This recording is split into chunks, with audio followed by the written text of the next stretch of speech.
Благодарам. Ќе бидам краток, значи не се работи за обврска, се работи за политичка добра волја. Овие луѓе биле контактирани пред да бидат предложени. Никој не може да предложи некого без да има нечија согласност. Јас го предложив професорот Саво Климовски затоа што претходно сум разговарал и тој бил согласен да биде предложен, бидејќи смета дека со неговото животно искуство, биографија и стручни трудови би можел да биде добар член на Уставниот суд.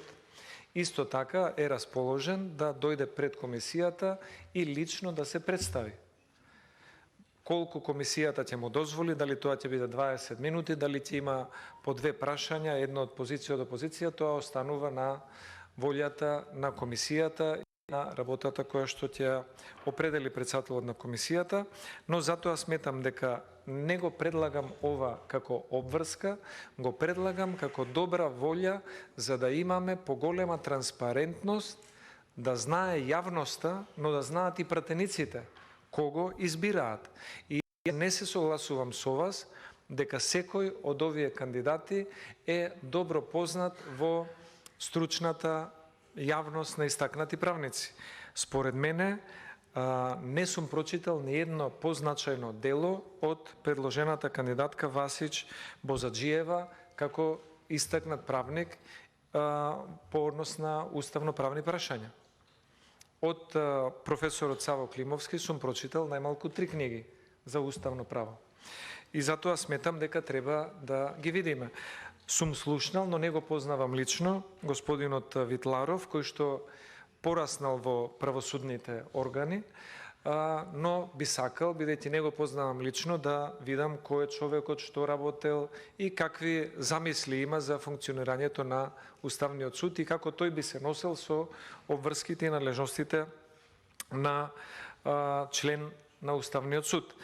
И тоа сметам дека не бараме никој од нас да се повикаат тука и да им правиме некакво интервју, само бараме да им се овозможи, а тоа во комисијата не е забрането, ниту во деловникот е забрането, ниту пак јавноста ќе има против, ако 9 кандидати дојдат и секој се представи по 20 минути за тоа кој е, каде учел, што работел и какви се неговите амбиции, планови и капацитет да биде член на Уставниот суд.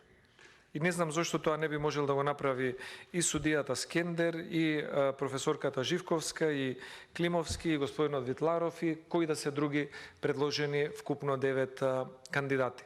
Затоа сметам дека нема причина да се крие некој од кандидатите зад биографијата, а да не биде поканет тука да се представи лично пред комисијата која што го предлага, и јавноста во чие име утре ќе носи одлуки за човековите слободи и права.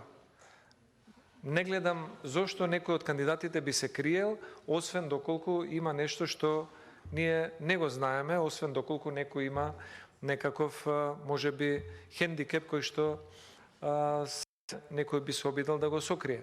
Затоа сметам дека би било многу корисно, ако сакате, еве тука се присутни новинари од различни медиуми, не знам од каде, присутни се повеќе пратеници и членови на оваа комисија и тие кои што не се членови, гледате дека интересот е голем и сигурно секој би бил задоволен и би му било од корист ако го види лично кандидатот како се представува себе си и како тој смета дека би придонел во работата на Уставниот суд. И тогаш ќе може да се направи и merit-based проценка. Ќе видиме ние од самото излагање на кандидатите, во 20 на минути ќе може да се направи споредба од еден до друг, до трет, до четврт кандидат.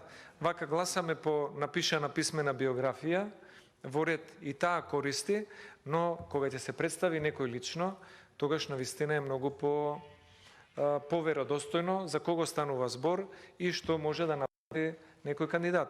И да, ќе му поставиме по 2, 3 или 4 прашања и тоа нема никаква не е никаква пречка, не би требало да биде за еден кандидат за уставен судија, затоа што тој истиот треба да одлучува за секој граѓанин на Македонија кој што може да има било каква потреба или представка до Уставниот суд. И затоа сметам дека владеачкото мнозинство, ако не го дозволи личното обраќање и представување, ќе остане сомнежот дека некој сака некого да сокрие од јавноста зад сувопарната биографија. По биографија сите се правници, но само со лично обраќање и представување ние ќе видиме кој е истакнат правник. Бидејќи законот налага дека кандидат за уставен судија треба да биде истакнат правник. И сега да видиме кој е поистакнат правник од овие. Дали тој што напишал книги за уставно право или може би истакнат е правник некој што сменил 3 министри во кабинетот. Ако е тој критериумот, да знаеме да се водиме по тој критериум.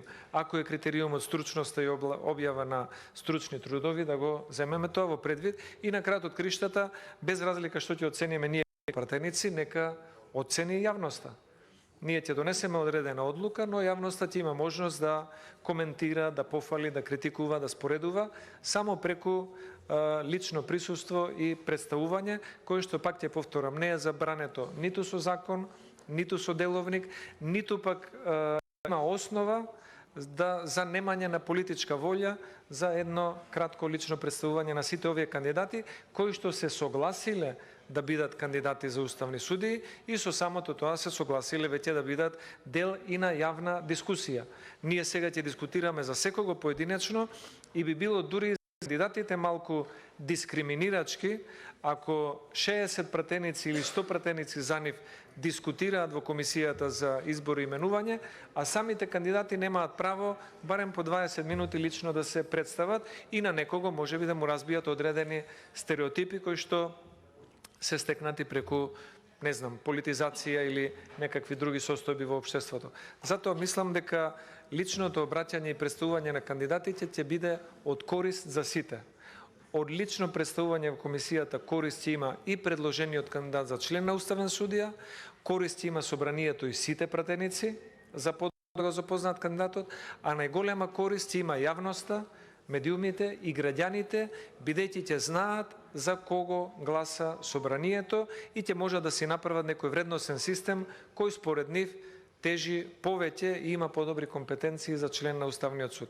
Затоа не го дава како идеја за деловничка обврска, туку барам да се согласиме и да имаме политичка добра волја на овие 9 кандидати, да им се даде можност да се обратат јавно во комисијата за избор и именување, а со тоа да стигнат и до јавноста преку поголема транспарентност на Македонското собрание. Благодарам многу.